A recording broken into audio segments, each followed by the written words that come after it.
Have you ever noticed that a breakup doesn't really hurt during the day? You get up, you make coffee, you answer emails, you even laugh at something someone says. For a few hours, you almost forget. Then night comes, and it hits you like it just happened 5 minutes ago. Why does the same pain feel so different depending on the hour? You didn't get slower at healing. Something else is going on. Something your brain does on purpose every single night, whether you want it to or not. During the day, your mind is busy. It's juggling tasks, conversations, decisions, deadlines. All of that noise acts like a wall, not because the pain isn't there, but because there's no room for it to surface. Your attention is a spotlight, and right now it's pointed somewhere else. But at night, the spotlight has nowhere left to point. The phone goes quiet. The room goes still. And your mind, finally free of distraction, turns inward. This is when you replay old conversations, when you scroll back through months of messages you've already read 100 times, when you catch yourself imagining what you'd say if they texted right now, even though you know they won't. And here's what most people never notice. This isn't weakness. It's biology working exactly the way it's supposed to. Psychologists believe the brain uses quiet, low stimulation moments to process unresolved emotional experiences. When your body finally slows down, your mind starts doing the work it couldn't do while you were distracted. It's not malfunctioning, it's catching up. There's also a hormonal shift happening that most people never learn about. As evening falls, cortisol, the stress hormone that helps you push through your day, naturally starts to drop. That drop is healthy. It's supposed to happen, but it also means the emotional walls that helped you function all day quietly come down with it, so the pain isn't getting worse at night. The distractions are just leaving first. Think about the last time you tried to sleep after a breakup. You turned off the light, closed your eyes, and instead of rest, your mind opened a folder you swore you closed weeks ago. Every memory arrives uninvited. The way they said your name, a random Tuesday that meant nothing at the time, but somehow means everything now. The smell of a jacket you haven't worn in weeks, but still haven't washed. And this is where everything changes, because darkness doesn't just remove distraction. It also removes the version of you that other people see. The one who smiles at coworkers, who says I'm fine without thinking twice. At night, there's no audience, just you and whatever you've been carrying since morning. Attachment researchers have found that human beings are wired to seek closeness during moments of vulnerability, especially at night, because historically, nighttime meant safety mattered most. Your nervous system still treats darkness as a time when connection equals survival. So when the person who used to be your safety is suddenly gone, your brain doesn't just miss them emotionally. It searches for them instinctively, the way it once searched for warmth or shelter. That's why you reach for your phone even when you know there's nothing there. That's why silence feels louder than any argument you ever had. If you've ever lain awake replaying a relationship that ended weeks or months ago, wondering why your brain won't let it rest, consider subscribing. These are the conversations most people never actually have out loud. Here's the part almost nobody talks about. Missing someone at night isn't only about them. It's about what they represented, a sense of being known, a place where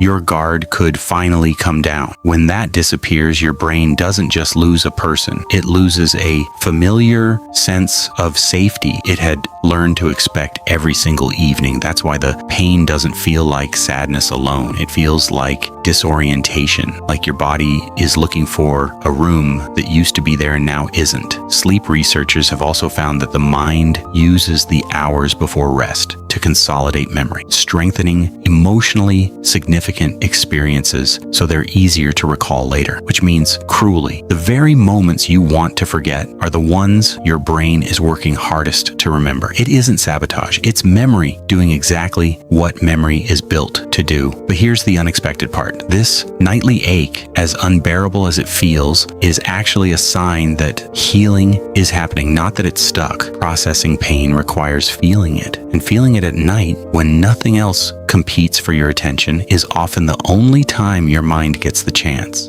The nights that hurt the most are usually the nights doing the most work. Somewhere between the 3rd and the 30th night like this, something quietly starts to shift. The memories don't disappear, but they stop arriving with the same force. You still think of them, but the thought doesn't flatten you the way it used to. Psychologists describe this as emotional habituation, the gradual process where repeated exposure to a painful memory slowly reduces its intensity, not because you stopped caring, but because your nervous system adapts breakups, you won't notice the exact night it changes. You'll just wake up one morning and realize last night didn't hurt quite as much as the one before it. And that's the strange mercy in all of this. The nights that feel unbearable now are the same nights slowly teaching your mind how to carry this differently, not lighter all at once, just a little lighter than yesterday. So if it's midnight right now and you're replaying something you wish you could forget, you're not broken and you're not behind. You're exactly where healing usually happens, quietly, in the dark, when no one else is watching. Maybe that's the part nobody tells you. The hurt doesn't come back at night because you're weak. It comes back because that's when you finally have the space to feel it. And somewhere in that space, without you even noticing, you're already starting to let go.